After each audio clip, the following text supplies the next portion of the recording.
I have to go back to her. Ned meets with Henry to vehemently deny the MacKenzies' role in the raid, but the Grant's bladier calms him down because he already believes that Rob Roy MacGregor, a Jacobite, is the culprit. Henry tells Ned that he has counseled Isaac Grant to remain faithful to the crown because, like Claire, he is aware of how things work out. He then exhorts Ned to persuade the MacKenzies to do the same. Ned, who is quite relieved, starts to walk away but stops when he sees Henry's tormented expression. Henry informs him that he will be leaving the Grants and that he is no longer searching for Julia. Ned is taken aback. You'd have to well and truly disappear, to avoid that family, Gowan remarks. I believe I am capable of handling that, Henry remarks cynically. Seeing me a soooong boy who is awesome. But first he needs to go back to the brothel and get something he left there by mistake.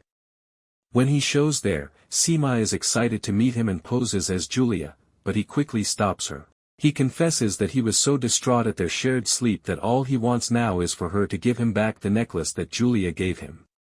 He begins to weeSeema sobs as Henry leaves, but he says he must go.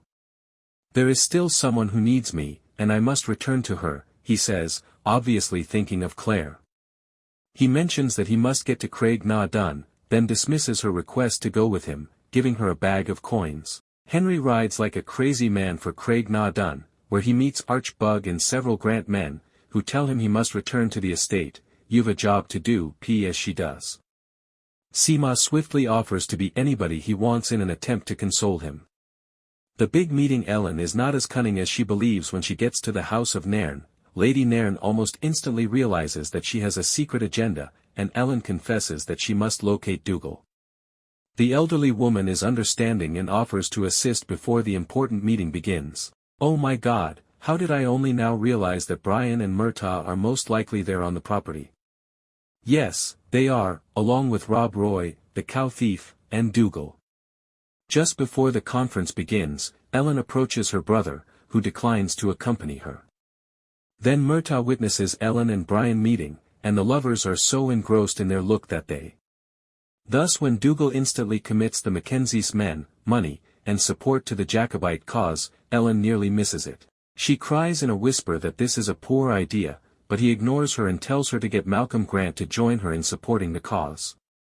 Speaking about you, Timothy Chalamet, have a look at who appears.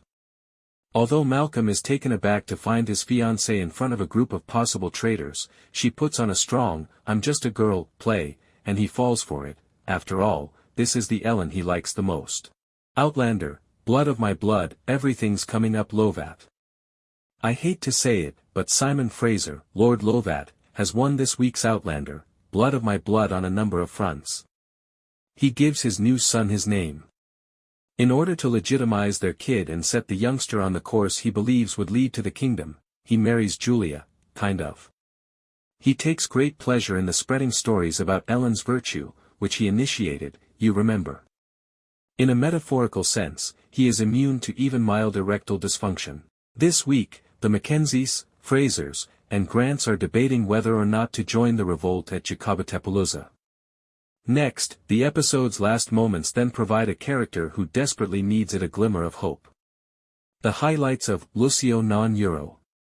Did Moo do it? Archbug is certain he knows who stole the Grants' cattle in the middle of the night, the MacKenzies, trying to steal our kind from right under our noses to pay the dowry they owe us.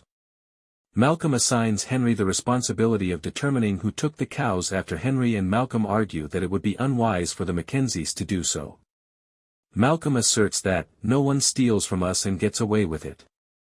As an aside, it's unknown how long it has been since Henry lost touch with reality, but it's probably not that long because he still looks like he washed up on shore in a hurricane. Mrs. Fitz is buzzing about Ellen over at Castle Leoch, taking the redhead's hesitation to discuss her impending wedding as a sign of her trepidation of consummating the union. Colum walks in while they are working on her trousseau and orders them to pick it up since he wants this union to be closed down as quickly as possible. Ellen responds that they will appear flimsy if she doesn't bring enough embroidered linens and other items. Colum is unconcerned. He allows her till this Sunday to do the task. When Ned arrives with the news that the Grants have suspicions regarding the raid, Colum's arrogant confidence that the wedding would take place shortly is shaken. To make matters worse, Dougal has yet to return home from a trip to purchase livestock, opting instead to pay a visit to some well-known Jacobite supporters.